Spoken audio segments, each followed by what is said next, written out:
Boa noite, pessoal. Estamos de volta. Vídeo 3, reflexões clínicas.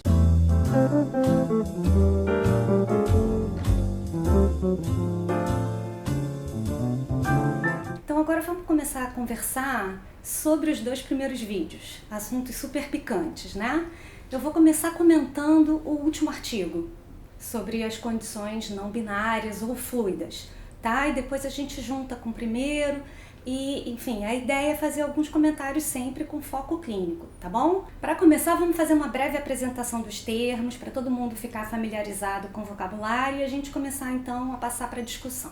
O vocabulário é médico, tá, gente? A gente vai partir da descrição do Manual Diagnóstico e Estatístico de Classificação dos Transtornos Mentais, o DSM, cujo escopo é avaliar condições ou estados emocionais, mentais e as fronteiras entre normalidade e patologia, tá bom? Então esse é o critério para avaliar. Então vamos lá, definição, certo? Transgênero. Transgênero é um espectro, para quem não sabe, espectro é a área de variação entre dois limites, um menor, mais baixo e um maior, ok? Mais alto.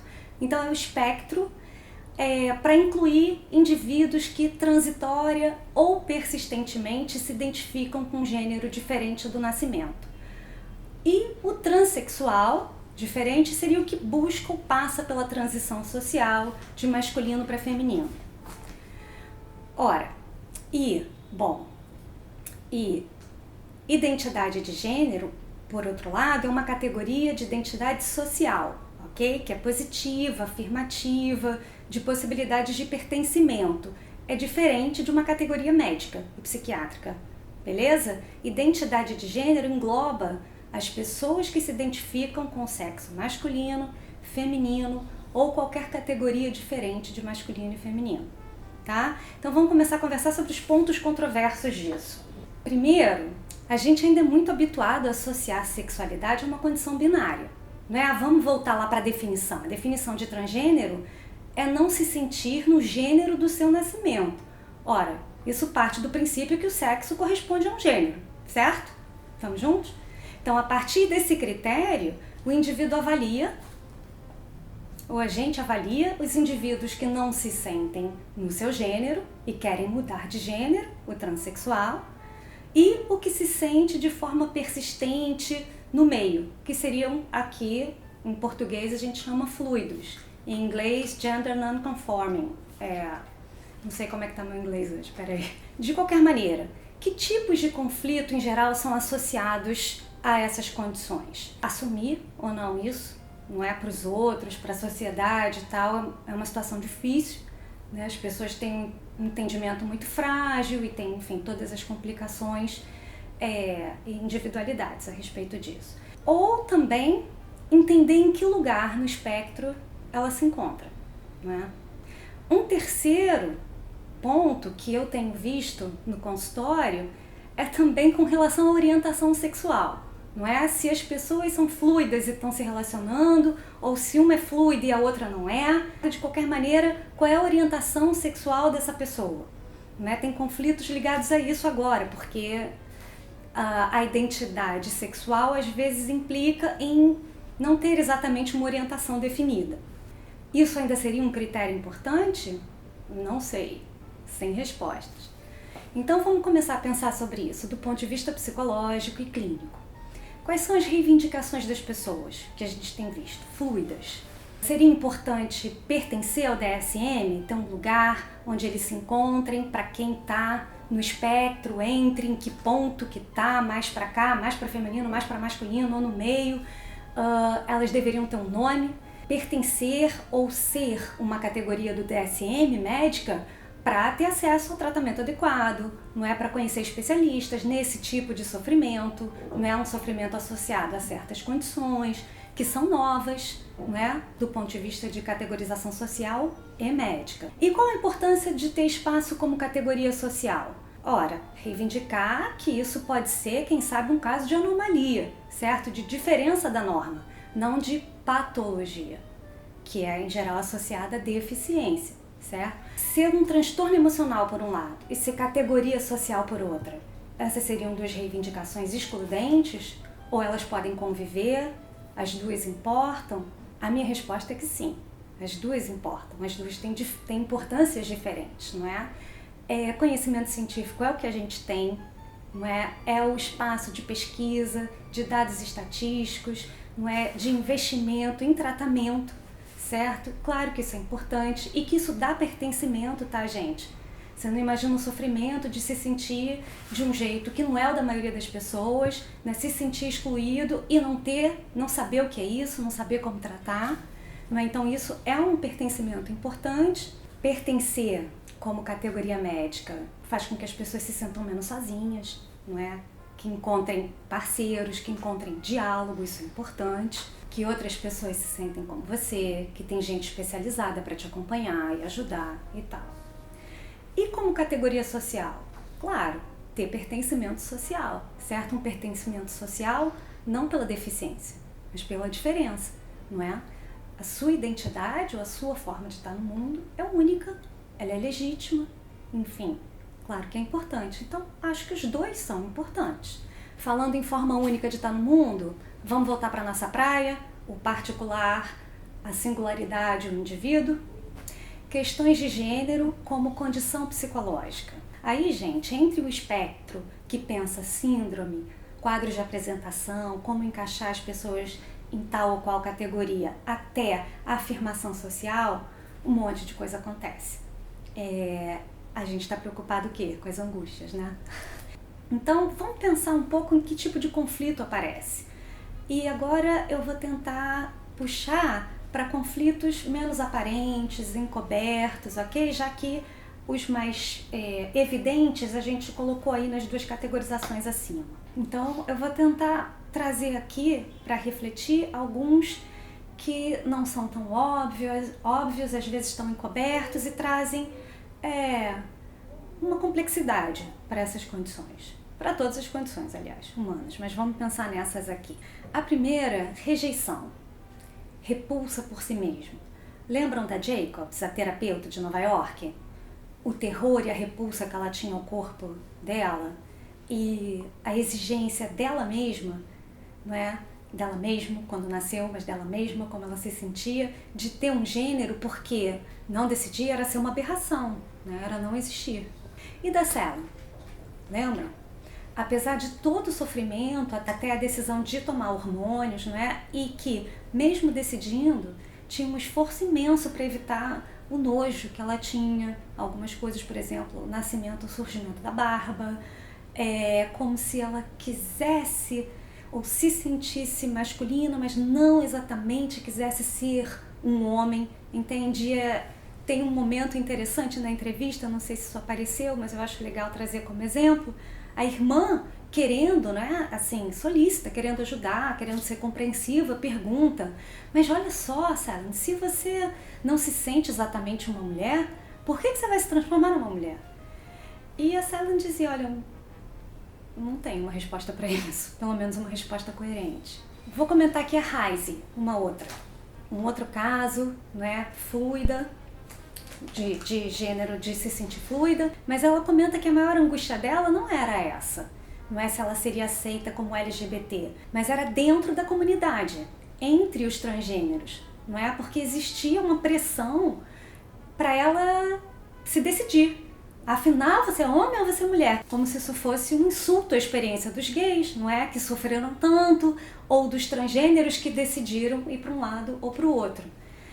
Enfim, eu trouxe esses pontos só para iluminar a complexidade da questão.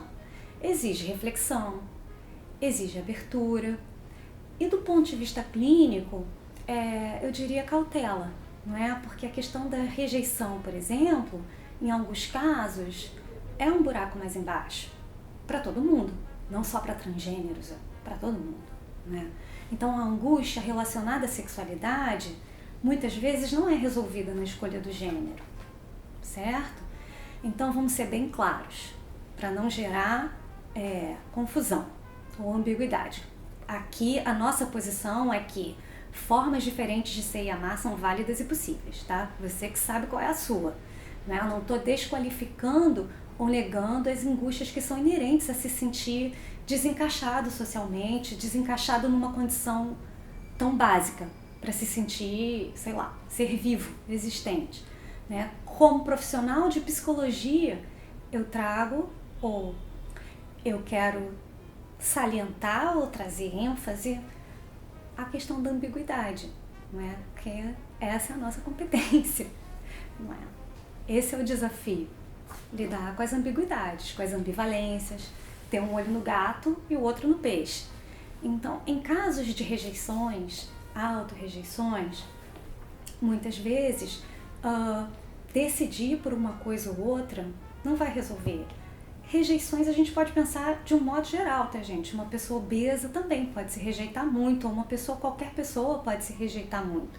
Tomar alguma decisão nesse sentido pode ajudá-la, mas trazer muito conflito porque ela continua muito angustiada, né? Então ela começa a se sentir, tô traindo as pessoas iguais a mim, eu deveria estar feliz, as coisas deveriam ter mudado, e, enfim, nem sempre é tão simples assim. Tem outras coisas que vão precisar ser trabalhadas, ok? Resumindo, enxugando ou espremendo a laranja, a dificuldade de se aceitar. No caso da Selen, por exemplo, resolver a questão da identidade sexual dela ajudou muito a melhorar a obesidade. É claro que a obesidade estava ligada à sensação de desencaixe existencial dela, né, a dissonância com o sexo biológico, etc. Mas nem assim também as angústias ficaram resolvidas. E vamos pensar aqui nas pessoas que se assumem fluidas, não é? E que ainda assim não conseguem resolver o desconforto existencial mudando o gênero, tá? Isso não quer dizer, eu acho que eu já disse, que esteja desqualificando, ou que isso não seja importante, ou que isso, enfim, seja secundário, nada disso, não é? A gente está tentando aqui pensar que nem sempre isso cessa a angústia que paralisa as pessoas, né? Pode haver, algumas vezes, um desconforto maior que tem outras origens, tá? E, enfim, em todas as condições isso, né? Em qualquer situação. Vamos para um segundo tópico. Ambivalências, ambiguidades. Lembram? Nosso queridinho, lá desde a adolescência eu falo dele. Gente, as pessoas são ambíguas, tá? Tem sentimentos contraditórios, ambivalentes, entende? As angústias em geral com relação à identidade de gênero são muito complexas, são muito difíceis, não é? Isso ainda é muito novo, pouco aceito e em geral tem um sofrimento muito grande, muito tempo e energia investido nisso, mas as pessoas não deixam de ter dúvidas, contradições, sentimentos encobertos porque são transgêneros, tá? Isso não é a única coisa que acontece com elas. Em outros âmbitos da vida, eventualmente, ou no da própria vivência da sexualidade, podem haver angústias, certo? Por exemplo, vamos pensar a relação com a exploração do prazer no corpo dela, no do outro. Não é só o fato de que ela conseguiu decidir como ela se sente existencialmente que tudo está resolvido, que a vida vão ser flores, tá? É só para no final das contas dizer que se acalma, fica tranquilo, né? Angústia é tá vivo, ter conflito. Não ter conflito é tá amortecido, pelo menos. Então, é importante entender por onde passam as angústias, tá? Cada pessoa é única, tá? E vai ter condições peculiares de vida, tá bom? Terceiro ponto, nomenclatura. Pois é, o nosso imaginário ainda é binário, gente, com relação à sexualidade. E isso, de verdade, independe de ideologia, né? Quando a gente pensa que alguém é uma coisa ou é outra, ou não é nenhuma nem outra, a gente está tendo um parâmetro ou uma referência estável para definir o que é fluido, certo? Então, vai precisar de um tempo aí, no mínimo, para haver uma familiarização e uma divulgação de outro tipo de referencial. Isso é um ponto. Vamos trazer isso para os conflitos de consultório, por exemplo. Márcio, nome fantasia, gente, sempre nome fantasia, tá? Depois de um sofrimento escabroso para sair do armário, para assumir, né, que era gay, e ele era um gay, quer dizer, que gostava de homens másculos, ou se fossem fluidos, homens masculinos, mais másculos. Agora, ele tá saindo com um cara fluido. Tudo bem, até aí. Só que o cara não sabe se ele se sente mulher, mas ele também não quer ser visto como homem. E na cabeça do Márcio isso tá muito confuso, porque ele batalhou muito para assumir que ele gostava de homens e que ele gosta de homens mais másculos, ele gosta de gays viris, e agora ele tá confuso, porque na verdade ele gosta dele, mas ele se sente meio traindo o próprio sofrimento dele, ou o conflito que ele teve a vida inteira, ou enfim, o grupo dele, não é? É complexo, não estou dizendo que ele está certo ou errado, que ele esteja certo ou errado. Um segundo, vamos lembrar da própria Jacobs? Depois dela se decidir pela transição, ela constata que os sentimentos dela desde criança eram mais complexos, sutis. Ela era uma mulher que se sentia atraída por mulheres fluidas mais femininas. Feminine, o nome disso em inglês. E agora ela está vivendo situações com parceiras que querem, não é de qualquer jeito, que o interesse erótico é por mulheres que usam, por exemplo, pênis falso. E agora ela vive conflitos do tipo, me interessa por mulheres que querem que eu use dildo. Imagina a confusão, porque ela viveu um sofrimento imenso para decidir que ela queria tirar o pênis. E agora para ela colocar o pênis, para ela era como se ela fosse surtar, que era uma coisa impossível, inimaginável para ela. Vamos voltar para o nosso mote? Puberdade, gente, formação da identidade sexual, lembram? Modelos femininos e masculinos, a importância da autoafirmação na época da adolescência, né, de fazer oposição aos valores de casa, etc. Ter sintonia, ser aceito pelos amigos. Então, vamos lembrar da Selena, inclusive. Ela aguentou bullying por uma década. Né? Foi super difícil. Corria, tinha mil ansiedades arranjava mil formas de dar conta da ansiedade até a chegada do ensino médio. E aí ela não deu mais conta, né? Ficou reclusa em casa, não consegue completar o ensino médio. Em resumo, todos os adolescentes vivem um momento de muita pressão, né? Muita pressão de fora, das expectativas sociais e de dentro dele. Tem muita coisa acontecendo naquele momento, tá? E adolescentes fluidos, vamos pensar então hoje em dia, continua sendo adolescente, é importante a sintonia com os amigos, é importante ser aceito, então hoje em dia é até uma condição mais aceita, que faz parte do momento de experimentação da sexualidade, é considerado bacana e tal, em teoria deveria ser menos tenso, mas nem sempre, é ser diferente da maioria, é ser diferente muitas vezes do que os pais esperam, não é do que a comunidade dele espera, não é? E, em geral, gente, os conflitos na identidade de gênero vêm de muito lá de trás. Tá? Vem lá dos 4 anos, quando não vem de antes, já tem vídeos e matérias sobre isso, mas entre 4 e 6 é o que se vê mais. Assumir, inclusive, o gênero ou o lugar que está ali no espectro não muda, não é? A angústia ou a sensação de ser diferente da maioria, ou de ser uma coisa que não é o normal, não é? Vamos lembrar do que acontece na adolescência? A transformação no chão psicológico, né? Deixa de ser o infantil, de criança, passa a ser um momento de ter conceitos próprios, opiniões próprias, de começar a formar a sua identidade sexual adulta. É aquele negócio de modelos de pai e mãe, né? Tipo, novos referenciais masculinos e femininos. E aí? O que você diz? Eu acho que isso aí tá meio fora de moda, hein? Pois é. Boa pergunta. Olha, da nossa perspectiva, masculino e feminino ainda são categorias válidas, né? Por aquilo que eu já comentei primeiro, né? São os referenciais que a gente tem de identidade, né? De um, de outro, ou para quem não se sente nenhum, nem outro, a gente precisa sempre de um estável em relação ao fluido, ou ao diferente, ou enfim, seja o que for. Agora, os papéis associados a masculino e feminino, esses já estão em xeque desde a sua avó. A pergunta mais complicada, né, a questão mais controversa e difícil de ter uma resposta única é: gênero é intrinsecamente associado a sexo? Pois é difícil, né? Tem algumas pesquisas, quem sou eu, tá longe de ser minha praia. Tem algumas pesquisas sobre informações cromossomáticas diferentes, não é? Mulher é XX, homem é XY, e que tem, enfim, embriões XY que acabam se desenvolvendo com caracteres ou como femininos porque não tem a ação ou tem um certo gene inibido, enfim, sei lá, eu nem conheço. Mas de qualquer maneira, eu não conheço com profundidade para ficar me metendo nisso, mas de qualquer maneira, isso sempre acontece, qualquer diferença que se ateste cientificamente, sempre acontece na interação com o meio, entende? Porque a interação com o meio sempre dá destinos diferentes para como a sexualidade se desenvolve em cada um.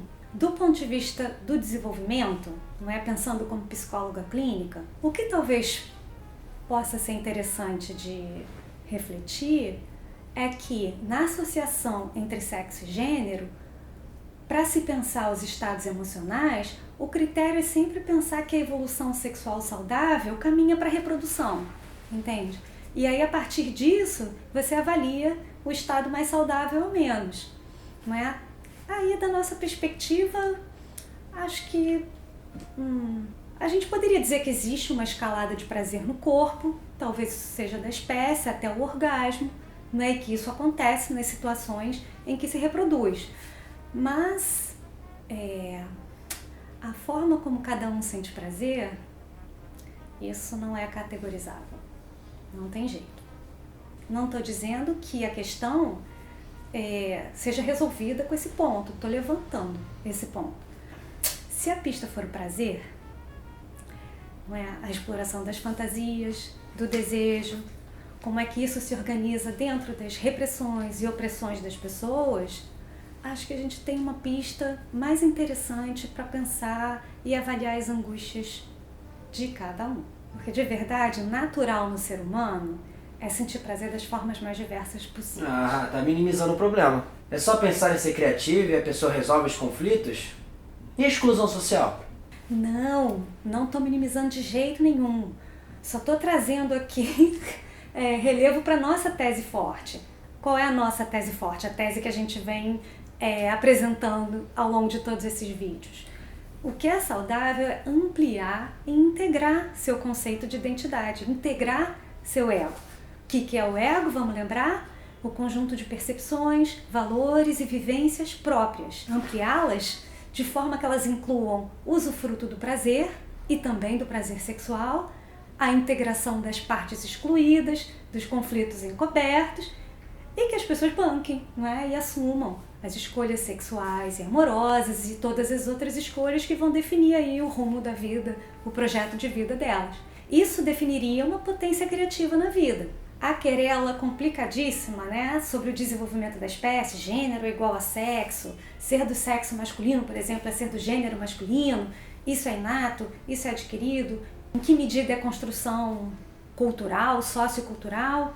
Olha, acho que o que a gente poderia colocar na conta da espécie é que nós somos seres que nascem de um útero, pelo menos até agora, que precisam ser cuidados, alimentados, né? Somos seres dependentes, que sentimos prazer, que temos uma sexualidade prevista para eclodir na puberdade, com desejo sexual para aflorar num corpo erotizado que vai ser direcionado para outros corpos, sabe? Então, seja o Aaron, não é? O menino em Jerusalém nos anos 60, 70, cujos conflitos eram o atraso biológico dele, como a masculinidade dele ia surgir, como ele ia poder viver isso, não conseguir corresponder às expectativas sociais porque ele estava atrasado, porque ele não se desenvolvia.